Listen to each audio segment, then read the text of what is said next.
خوش آمدید۔ آج ہم ایک فلمی خیال کو سمجھنے کی کوشش کریں گے۔ دیکھیں، یہ کوئی بنی بنائی فلم نہیں ہے، بلکہ یہ ایک بہت ہی طاقتور ویژن ہے، ایک کہانی کا بلو پرنٹ جس میں ایک بہت ضروری پیغام چھپا ہوا ہے، ایک ایسی کہانی جو بس سنائی جانے کی منتظر ہے۔ تو یہی وہ بنیادی خیال ہے جو ہماری آج کی پوری گفتگو کا مرکز بنے گا۔ یہ الفاظ صرف ہدایات نہیں ہیں، بلکہ ایک پوری دنیا کی بنیاد ہیں جسے ہم مل کر سمجھنے والے ہیں۔ تو چلیں اس میں گہرائی سے اترتے ہیں۔ ہم اس ویژن کو ایک سفر کی طرح سٹیپ بائی سٹیپ سمجھیں گے۔ ہم کہانی کے بالکل بنیادی خیال سے شروع کریں گے، پھر دیکھیں گے کہ اس کا ماحول کیسے بنایا گیا، کردار کی نفسیات کیا ہے، کون سی فلمی تکنیک استعمال ہو رہی ہیں، اور آخر میں اس کے سب سے گہرے پیغام تک پہنچیں گے۔ تو سب سے پہلے آئیے اس بنیادی خیال کو پکڑتے ہیں۔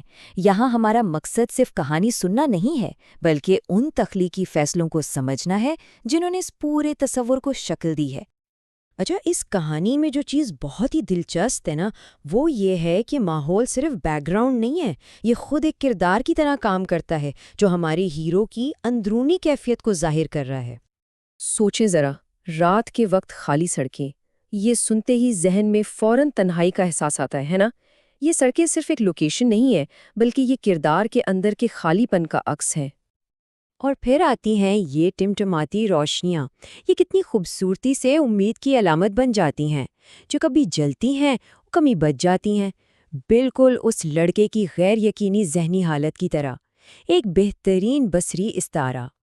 اور پھر یہ ہلکی ہلکی بارش، یہ منظر کے اداس اور غمگین ماحول کو اور گہرا کر دیتی ہے۔ ایسا لگتا ہے جیسے بارش کا ہر قطرہ کردار کے ان آنسوؤں کی نمائندگی کر رہا ہو جو وہ بہا نہیں پا رہا۔ تو اب ہم بیرونی دنیا سے نکل کر کردار کی اندرونی دنیا میں داخل ہوتے ہیں۔ کہانی کا اصل مرکز، اس کی اصل جان یہی ہے، وہ کشمکش جو اس کے اندر چل رہی ہے۔ یہاں دو بہت بڑی طاقتیں آمنے سامنے ہیں۔ ایک طرف تو اس کی اپنی اندرونی کشمکش ہے، وہ تنہائی، وہ خود پہ شک کے احساسات، اور دوسری طرف ہے سماجی دباؤ، یعنی دوسروں کی امیدوں کا بوجھ۔ تو اس کا مطلب کیا ہوا کہ اصل لڑائی باہر کی دنیا میں نہیں، بلکہ اس لڑکے کے اپنے ذہن کے اندر ہو رہی ہے۔ تو سوال یہ ہے کہ یہ سارے جذبات اسکرین پر نظر کیسے آئیں گے؟ آئیے اب اس پر بات کرتے ہیں۔ یہ وہ مقام ہے جہاں فلم سازی کا جادو کہانی میں اصل جان ڈالتا ہے۔ یہ ایک بہت اہم سوال ہے۔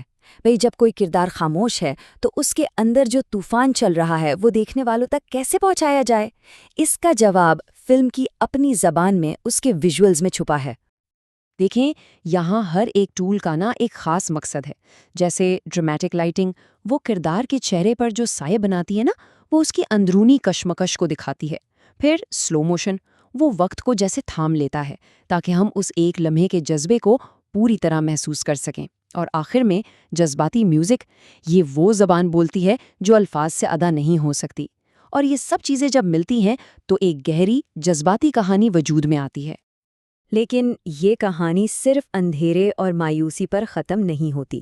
نہیں، یہاں ایک بہت اہم موڑ آتا ہے، ایک ایسا موڑ جہاں سے امید کی طرف سفر شروع ہوتا ہے۔ اب تک ہم نے جدوجہد اور تاریکی کی ہی بات کی ہے، تو سوال پیدا ہوتا ہے کہ بھائی، امید کہاں ہے؟ یہی وہ عنصر ہے جو اس کہانی کو صرف ایک اداس داستان بننے سے روکتا ہے اور اسے ایک مقصد دیتا ہے۔ اس جملے پر خاص طور پر غور کریں، امید کی تلاش، یہ کلیدی نکتہ ہے۔ فلم کا مقصد صرف مسئلہ دکھانا نہیں، بلکہ اس مسئلے سے نکلنے کی کوشش کو بھی دکھانا ہے۔ یہ تلاش ہی کہانی کو اصل میں آگے بڑھاتی ہے۔ اور اب ہم اس تخلیقی ویژن کے بالکل آخری مقصد پر پہنچ گئے ہیں، وہ پیغام، وہ بات جو یہ کہانی دیکھنے والوں کے دل و دماغ میں چھوڑنا چاہتی ہے۔ تو یہ ہے اس فلم کا اصل مقصد۔ یہ صرف ایک لڑکے کی کہانی نہیں ہے، بلکہ یہ ذہنی صحت، اپنی قدر کو پہچاننے اور مشکل ترین حالات میں بھی امید کی کرن ڈھونڈنے کا ایک آفاقی پیغام ہے۔ اور یہی وجہ ہے جو اس کہانی کو اتنا اہم بنا دیتی ہے۔ تاریکی میں روشنی کی تلاش کا مطلب صرف خوش ہو جانا نہیں ہے، اس کا مطلب ہے ہمت نہ ہارنا، اپنی قدر کو پہچاننا اور یہ یقین رکھنا کہ ہر مشکل کے بعد آسانی کا امکان موجود ہے۔ سچ پوچھیں تو یہی اس پوری کہانی کا دل ہے۔ آخر میں یہ ویژن ہمیں ایک سوال کے ساتھ چھوڑ جاتا ہے کیا ایسی کہانیاں جو انسانی جدوجہد اور پھر اس سے نکلنے کی امید کی بات کرتی ہیں، آج کے دور میں سب سے زیادہ ضروری نہیں ہیں؟ یہ کہانیاں صرف تفریح نہیں کرتی، بلکہ ہمیں ایک دوسرے سے جوڑتی ہیں اور ہمیں یاد دلاتی ہیں کہ ہم اس سفر میں اکیلے نہیں ہیں۔